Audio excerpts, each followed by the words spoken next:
Bonjour et bienvenue dans votre journal de l'été. On commence cette édition par un point circulation. Vous serez nombreux ce week-end sur les routes. Départ en vacances et départ en week-end prolongé. Demain et samedi sont classés orange dans le sens des départs. Le conseil de Bison-Futé, évitez l'autoroute A10 vers Tours dans le sens nord-sud. Demain entre 9h et 20h et samedi entre 8h et 16h. Dimanche est classé vert dans le sens des retours, mais plusieurs ralentissements sont prévus toujours sur l'A10 au niveau de Tours entre 14h et 20h. Les festivités du 14 juillet débutent dès aujourd'hui avec par exemple le bal des pompiers à la caserne Chassagne. Après une longue absence, il revient, c'est la 3e édition. Les pompiers attendent plus de 4000 personnes ce soir. Reportage de Marie Saunier.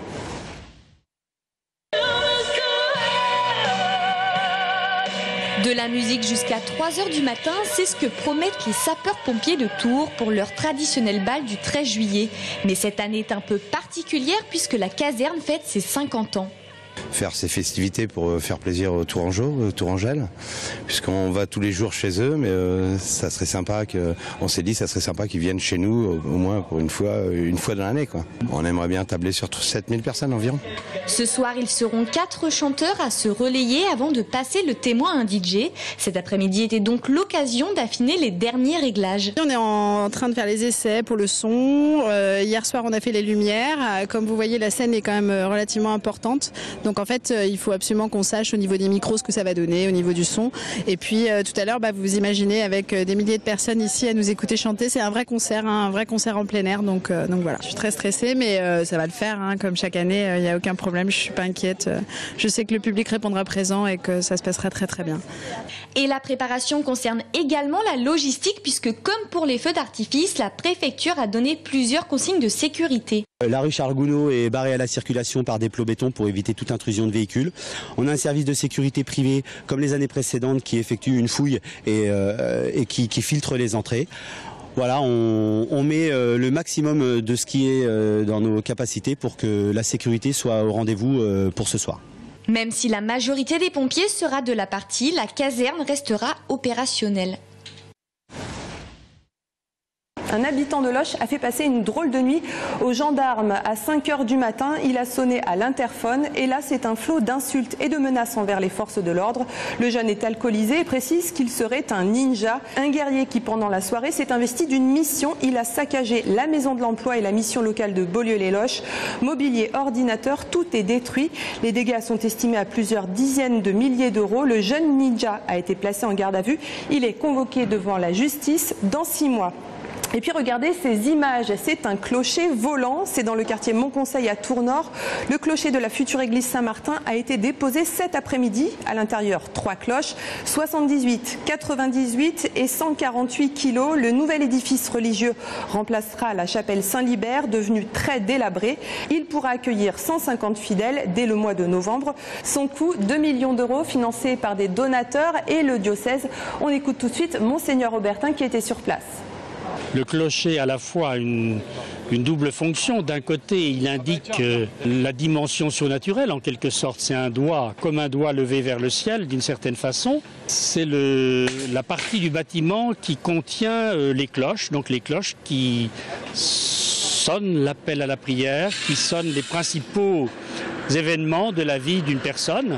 Donc c'est tout à fait important et symboliquement fort que de voir la montée du clocher. Vous le savez, la place Châteauneuf était en travaux. Sur ces images, voici la nouvelle place. Plus aucune voiture, de la verdure, des fleurs, des pavés en calcaire et de nombreux bancs et des garde-corps en ferronnerie. La mairie a voulu donner à ce quartier du Vieux-Tours un côté italien. La place sera inaugurée ce soir par les élus. 4 jours d'école au lieu de 5. Certaines communes doivent s'organiser pour la rentrée septembre 2017-2018. Alors quelles sont les villes et les villages qui ont choisi de changer les rythmes scolaires et de revenir à la semaine de 4 jours? Reportage à Chinon avec Audrey Champigny. À la rentrée de septembre en Indre-et-Loire, 90 écoles sur les 410 du département rebasculeront sur un rythme à 4 jours. Sont concernées 80 communes, dont une grande majorité dans les zones rurales, même si de plus grosses villes comme Loches ou Chinon ont également choisi de faire machine arrière. Jean-Luc Dupont, maire de Chinon depuis 2014, y était lui largement favorable. Nous, ça change beaucoup en organisation du temps scolaire. Ça va considérablement soulager le travail de nos ATSEM, dans les écoles maternelles notamment, puisque ça permet d'avoir un rythme linéaire et de ne plus avoir ces à-coups liés au TAP. C'est plus simple à organiser parce que les temps d'activité périscolaire, si on veut qu'il y ait du contenu, c'est quand même difficile d'arriver à mobiliser, à se renouveler dans les séquences. Vous ne pouvez pas proposer la même thématique tous les ans aux mêmes élèves, il faut arriver à trouver. Et que dire du facteur financier? Pour une ville comme Chinon, une année de TAP équivalait à 100 000 €. Une enveloppe qui sera en partie utilisée pour des investissements dans les écoles, matériel scolaire ou équipement de sécurité. Les grandes villes comme Tours, Joué-les-Tours ou encore Saint-Pierre-des-Corps ont-elles choisi de se laisser une année supplémentaire, le temps de pouvoir s'organiser? Du côté de l'inspection académique, cette prochaine rentrée à 2 vitesses nécessitera tout de même quelques petits ajustements. On sera obligé de s'adapter, notamment par exemple pour le remplacement des enseignants. Certains travailleront le mercredi matin, d'autres pas, et pourtant ils ont un poste de remplaçant. Donc il faudra qu'on gère tout ça en comptabilisant les heures effectuées par chacun de nos remplaçants. À noter enfin que pour revenir à la semaine de 4 jours, les communes devaient impérativement respecter certains critères, consensus avec le conseil d'école ou encore tracé des transports scolaires et durée de la pause méridienne inchangée. Rapprocher les bénéficiaires du RSA des entreprises qui recrutent, voici le principe de la nouvelle plateforme collaborative inaugurée aujourd'hui par le conseil départemental. Son nom, c'est Job Touraine. Objectif, réduire les coûts liés au RSA, une priorité pour le département. La dernière session du conseil départemental avait lieu aujourd'hui. Reportage de Romain Delville. La session estivale du conseil départemental d'Indre-et-Loire a été l'occasion de présenter le dispositif numérique Job Touraine, qui doit faciliter la rencontre entre des demandeurs d'emploi du département et des recruteurs. Inspiré de Job 41 dans le Loir-et-Cher, développé par la même start-up Neolink, Job Touraine met en avant la notion géographique d'un emploi à pourvoir. Un nouveau dispositif pour lutter contre le chômage et la précarité. Les personnes qui retrouvent un emploi ont une rémunération meilleure. Ça aide à faire remarcher la machine économique. Donc on aide à faire repartir la machine économique. Et l'argent qui ne se retrouvera pas dépensé par le département pour cela servira à d'autres objets sociaux. Ce n'est pas une économie pour le département. Ce sera un redéploiement de dépenses ou vers le monde du handicap ou vers des équipements pour les personnes âgées dans les maisons de retraite où il y a tant à faire. Le site ne sera pas réservé aux seuls demandeurs d'emploi bénéficiaires du RSA, contrairement à la plateforme loir-et-chérienne. Sauf que dans le 41, 100 emplois ont été pourvus, une économie de 700 000 € pour le département. L'Indre-et-Loire aimerait réaliser de telles économies. On finance pour 80 millions, plus de 80 millions en 2017 de RSA. Le coût du RSA, l'État n'en paye que 49 millions, donc il reste plus de 30 millions à charge. Donc l'idée, c'est vraiment de faire matcher les demandeurs d'emploi, dont sont les bénéficiaires du RSA et les demandeurs d'emploi, avec un marché du travail qui est devenu complexe et avec d'autres systèmes de recrutement. La prochaine session du conseil départemental d'Indre-et-Loire aura lieu à la fin du mois de septembre, le mois du lancement de Job Touraine.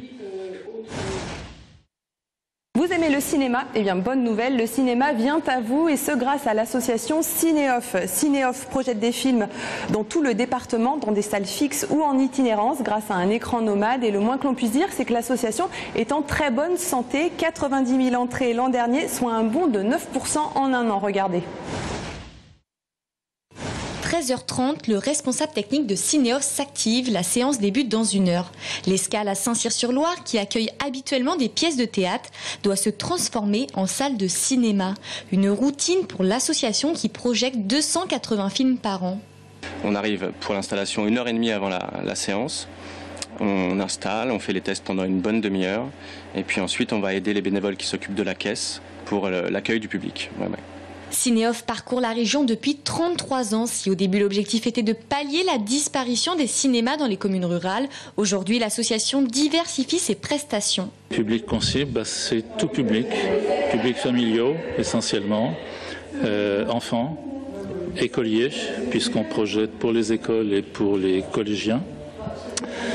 Et puis on se situe quelque part en termes de programmation entre les studios et les CGR. Et cette programmation séduit Agnès Le Guenec qui vient à chaque vacances scolaires avec ses 2 enfants.